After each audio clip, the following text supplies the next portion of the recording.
All right, so Bitcoin is currently sitting below its 100K range low, and I think now's a good time to go over some of these supports that we got below us. I did go over these, in previous videos. I have been looking at these areas for a while, but why not make another video that can serve as a reminder? And I also have added some things to these areas of support.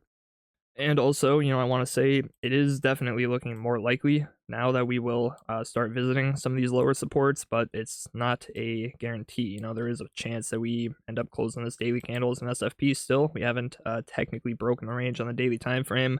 And, even if we close the daily candle where we're at and then start immediately pulling up, that I would also be skeptical of in terms of, looking at it as a valid break to the downside because, we've barely gotten below the range. This is a massive range, so in order to really break it, I think we honestly have to be closing down in this support zone. That is a reason that I'm, really looking at this area more so as a temporary bounce zone. I mean, it could be the bottom. We could close daily candles into the zone and then still reverse from there. It's possible, but any longs that I plan in here, I'm definitely going to be planning for them to be, more temporary. I'm going to be looking for more local targets to take profits because I think the more significant support zone is below us, down in this old range. So going to the lower time frames, at this point, I do think if we start pulling back above this range low and we start breaking some market structure, we break above the VWAP, that, could signify a local bottom. Things could start reversing from there, even if we're intended to come lower later. And in terms of my plans for trades in the short term, that's really all I'm looking for at the moment is if we start breaking back into this range, I'm going to start looking for long ideas, hopefully on a retest, or if we start ranging, I can look for some kind of trades within that range. And ideally, that could maybe give us some short ideas to bring us down to some of these support zones later. That's kind of what I'm hoping for in the short term, but, if we just continue dumping, I am, obviously looking at these key areas.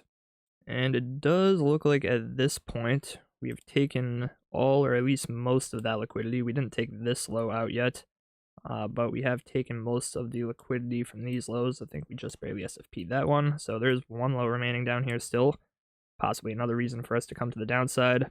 All right, so now let me go over these macro support areas. So as I said, I had these areas drawn up on my chart for a while. I don't remember how long it's been, but it has been, at least since we put in all-time highs, so a few months at this point.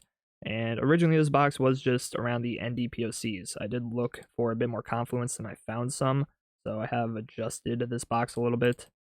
I think the most important thing that I've added to this is this anchored VWAP. It is pulled from this previous range low before we broke up to, this new all-time high range.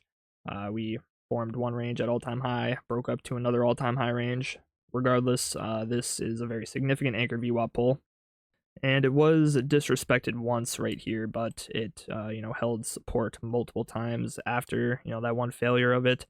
But, if you want, you can also pull one from that low, and I'm sure it's in a similar spot. Actually, not exactly. We already took that one out. So, regardless, I think that green anchored VWAP is going to be an important one, and it is, in an area where we can wick into this area of support and still hold this, ideally just with a wick on the higher time frames. And I have two fib pulls up here. This one, I found a golden pocket that is in this box as well. I pulled it from this low up to all-time high. And the reason I'm pulling this one is because, this was the last retracement before the big impulse up to all-time high. And, sure, there were some retracements, but, for the most part, you can look at this as, one big move up to all-time high, and then we started ranging. So, even though we took out the range high, I feel comfortable enough pulling a fib from that low up to this high. It's one of those situations where you fudge the fib pull a little bit, but I think it's still valid enough. And that gave a bit of confluence to that top NDPOC, and I mean, it wouldn't hurt to wick down below it, hit this one as well. Doesn't really matter. If we start holding this box and wicking back above this anchored VWAP, I would start, considering the possibility of us holding support here. And this other fib pull I got is from that significant range low as well. I think this is the most significant fib pull because, this was the real impulse up to all-time high. And the 0.5 fib is actually just below that box, so, you could extend it. I think I'm going to do that, even though that is kind of far away from this anchored VWAP. That would be a very big wick. But, I don't think necessarily that, if we start losing this anchored VWAP, that, it's a done deal. We did lose it here and rebounded and, held that support later. So regardless, I think that is, important area number one. But as I said, I think the more significant area is going to be this box, or just generally anywhere within this previous range. We've got a very large fair value gap leading up to that range. It has not been tested since we broke it. That is another reason why I am treating this zone as more of a temporary bounce one, because it's kind of in an unfortunate spot in terms of price action. There's a large fair value gap there that is pretty sketchy. So I think that, looking for trades in this area is going to be a lot more risky. It's going to be tougher to enter. There's probably going to be large wicks.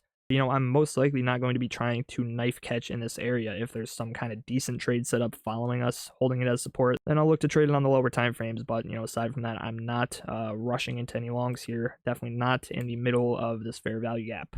And if I end up missing along from this area, it is what it is, because it's a riskier zone. We got the fair value gap and the range breaking basically in order to get there. I think it's pretty unlikely that we just wick down on the daily time frame and then rebound with an SFP. But anyways, I have had the top section of this box marked out for a while. There's a lot of confluence in there. The golden pocket from that most significant fib pull. We have the value or high point of control of that range coming in that box as well. And I guess the last thing I'll say is that even though these are very significant zones, that doesn't mean that as soon as we get a move into them that I'm going to be hitting the long button. I am definitely still going to be looking for lower time frame confirmations, refined entries. I'm not going to be stupid with it and planning some kind of crazy long position where I need a $10,000 move to even make somewhat decent profits. So, if we just start violently dumping into these areas, I'm probably not going to be taking longs anytime soon. It might come later after we found support from those areas. But ideally, if we are going to work our way down to some of them, we can, approach them somewhat slowly and with some decent price action that we can trade. Alright, I think that's it. Thank you everybody for watching. If you enjoyed, consider leaving a like, subscribing, leaving a comment. I appreciate the support, and I'll see you in the next one.